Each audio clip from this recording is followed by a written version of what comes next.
Dewan Juri yang terhormat, kami percaya bahwa pemerintah Indonesia sedang dalam tahap proses peningkatan infrastruktur yang ada, pemerataan infrastruktur mulai dari Aceh hingga Papua, Dewan Juri yang terhormat. Namun, hal itu tidak sebanding dengan jumlah pekerja lokal kita yang mampu memiliki tingkat produktivitas yang tinggi sehingga dapat meningkatkan pembangunan tersebut, Dewan Juri yang terhormat. Seperti dalam hal pengoperasian mesin oleh teknologi contohnya, mereka seringkali tidak mampu mengoperasikan hal tersebut, Dewan Juri yang terhormat. Oleh karena itu, seringkali perusahaan khususnya negara mendatangkan tenaga kerja asing untuk dapat meningkatkan efisiensi dari kinerja tersebut, Dewan Juri yang terhormat. Dua poin sanggahan pada poin pemerintah. Satu, ketika mereka mengatakan bahwa hal ini mengancam kedaulatan negara karena para pekerja asing ini mengambil kesempatan kerja dari tenaga kerja lokal kita, Dewan Juri yang terhormat. Tiga respon. Satu, mereka harus dapat membuktikan apakah pekerja lokal ini dapat berkompetisi untuk dapat meningkatkan produktivitas perusahaan sehingga mereka tetap akan dipertahankan, Dewan Juri yang terhormat. Yang kedua, itu tidak benar karena kedatangan pekerja asing tersebut adalah sebagai peningkatan kinerja, bukan untuk mengambil kesempatan para pekerja lokal kita, Dewan Juri yang terhormat. Para pekerja lokal kita juga akan tetap mendapatkan pekerjaan mereka. Pekerja asing ini mengambil hanya bekerja sesuai di bidang mereka yang tidak dikuasai oleh para pekerja lokal kita, Dewan Juri yang terhormat. Artinya para pekerja lokal kita tetap mendapatkan pekerjaan. Yang ketiga, kalaupun dalam skenario terburuk mereka mengambil kesempatan kerja dari pekerja lokal kita, kami percaya itu merupakan bentuk dari proses ekonomi yang akan kami jelaskan dalam poin argumen kami. Yang kedua, ketika mereka mengatakan bahwa ini akan mengancam kedaulatan negara. Oleh karena itu, kita harus memberikan perlindungan terhadap pekerja lokal kita. Tiga respon. Satu, mereka sama sekali tidak menjelaskan perlindungan yang dimaksud itu seperti apa. Yang kedua, jikalau yang mereka maksud adalah pemberian jaminan contohnya kepada para pekerja lokal, kami percaya bahwa status quo sekarang sudah progresif, di mana pelatihan kepada para pekerja telah dilakukan oleh Kementerian Sosial contohnya. Para pekerja sudah diberikan pelatihan-pelatihan yang maksimal, Dewan Juri yang terhormat. Ini menjawab pernyataan dari pihak pemerintah ketika mereka mengatakan bahwa ketidakmampuan pekerja lokal kita itu bersumber dari ketidakmampuan pemerintah dalam memberikan pelatihan-pelatihan. Kami mengkonsiderasikan hal itu, tetapi kami percaya pemerintah sedang memperbaiki, Dewan Juri yang terhormat, sedang memperbaiki kesalahan yang mereka lakukan dengan cara memberikan secara eksklusif pelatihan-pelatihan kepada para pekerja kita agar para pekerja kita dapat kembali berkompetisi, Dewan Juri yang terhormat.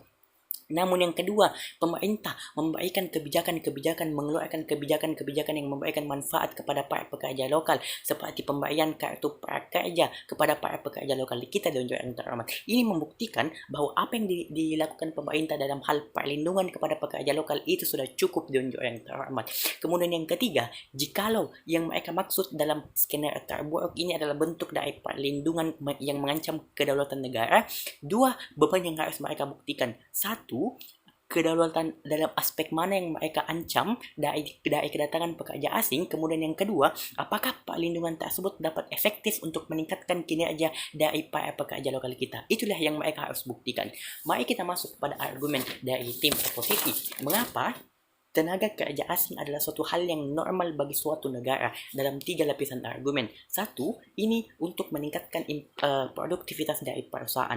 Para perusahaan membutuhkan efisiensi dari kinerja para pekerja mereka. Mereka dituntut oleh investor mereka untuk dapat menyelesaikan pekerjaan dengan sebaik-baiknya, dengan semaksimal mungkin, Dewan Juri yang terhormat. Kami percaya hal ini dapat ditunjang dengan kedatangan pekerja asing karena karakterisasi mereka adalah mereka sudah ahli dalam pengoperasian mesin contohnya dalam bidang-bidang yang tidak dikuasai oleh pekerja lokal kita, Dewan Juri yang terhormat.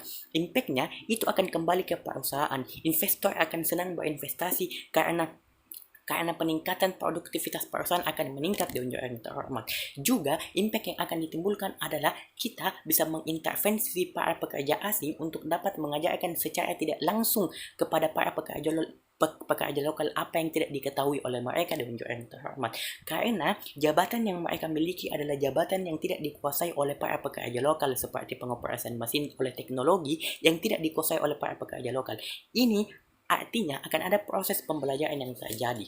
Kemudian yang kedua, improvement dari individu itu sendiri. Karakterisasi pekerja lokal kita Dewan Juri yang terhormat, seringkali mereka cenderung tidak disiplin dalam bekerja, malas-malasan, tidak tepat waktu dalam bekerja.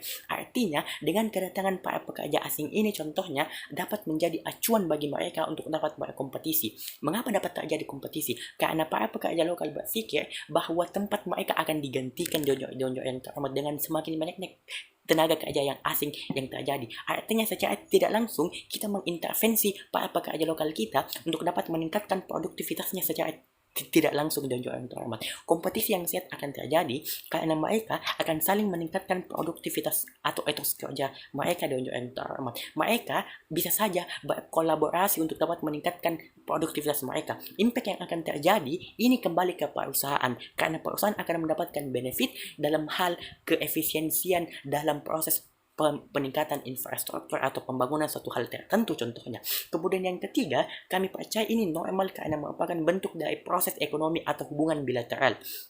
Dalam kondisi status quo yang terjadi, banyak dari warga Indonesia yang tidak mendapatkan lapangan pekerjaan, di mana lapangan pekerjaan terbatas, namun jumlah pekerja yang butuh itu banyak dan yang terhormat. Seringkali negara kita bekerja sama dengan negara lain untuk mendatangkan tenaga kerja lokal kita ke suatu negara seperti Arab, Cina, Korea, dan lain-lain, Jepang contohnya, yang jumlahnya ribuan bahkan jutaan Dewan terhormat. Ini merupakan bentuk dari proses hubungan bilateral. Maka ketika tenaga kerja asing datang ke negara kita, itu merupakan bentuk dari feedback dari apa yang kita minta. Contohnya Dewan terhormat. Di sisi oposisi, apa yang akan terjadi ketika misalnya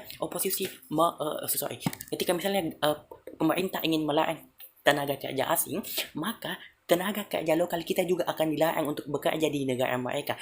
Tenaga kerja lokal kita harus kembali ke Indonesia dengan ribuan orang tanpa ada kepastian kerja yang mereka dapatkan. Ini buruk dalam sistem negara kita Dewan Juri yang terhormat. Kita harus mencarikan pekerjaan kepada mereka Dewan Juri yang terhormat dalam jumlah yang banyak Dewan Juri yang terhormat. Di sisi kami, Pak TKI tetap akan bekerja dalam proses di luar negeri dan kita tetap akan mengembangkan tenaga kerja lokal kita dengan cara meningkatkan pelayanan yang ada, meningkatkan pembelajaran yang ada, sosialisasi yang ada, Dewan Juri yang terhormat.